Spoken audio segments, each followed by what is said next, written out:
ఇంకొకటేంటంటే జగన్మోహన్ రెడ్డి గారు బొట్టు పెట్టుకొని వచ్చారు కదా అని సుత్తపూస అనుకోకండి రోజా గారు. ఆయన ఏం చేసినా సరే ఒక అర్థం, పరమార్థం ఉంటది. ఎన్నో ప్లాన్‌లు చేసుకొని ఒక మీటింగ్ పెడతారు.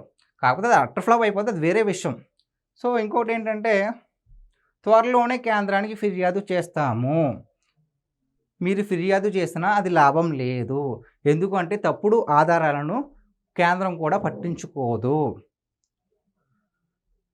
జగన్ భద్రతపై మాకు ఆందోళనగా ఉంది.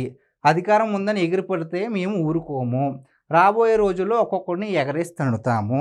ఆల్రెడీ ప్రజలు మిమ్మల్ని ఎగరేసి తన్నారు కాబట్టే 151 నుంచి 11లోకి పడిపోయారు. ఇంక ఎగరేసి తన్నుదామన్నా సరే వాళ్ళకి అంత ఇంట్రెస్ట్ రావట్లేదు. 11లో ఉన్నారు పాపం ఎందుకు తన్నితే మొత్తానికి ఒకటైపోతారని చెప్పేసి ఆలోచిస్తుంటే, మీరు ఎలాంటి మాటలు మాట్లాడితే ఆ ఒక్కటి కూడా రావడం కష్టం. సో, ఫైనల్‌గా నేను చెప్పేదేంటంటే రోజా గారు, మీ జగనన్న శుద్ధపూస కాదు.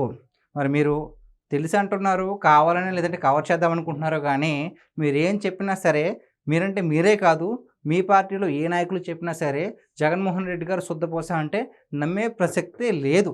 నమ్మే స్థితిలో ఎవ్వరు లేరు. సో, హుందాగా ప్రవర్తించండి. మళ్ళీ మళ్ళీ చెప్తున్నాను.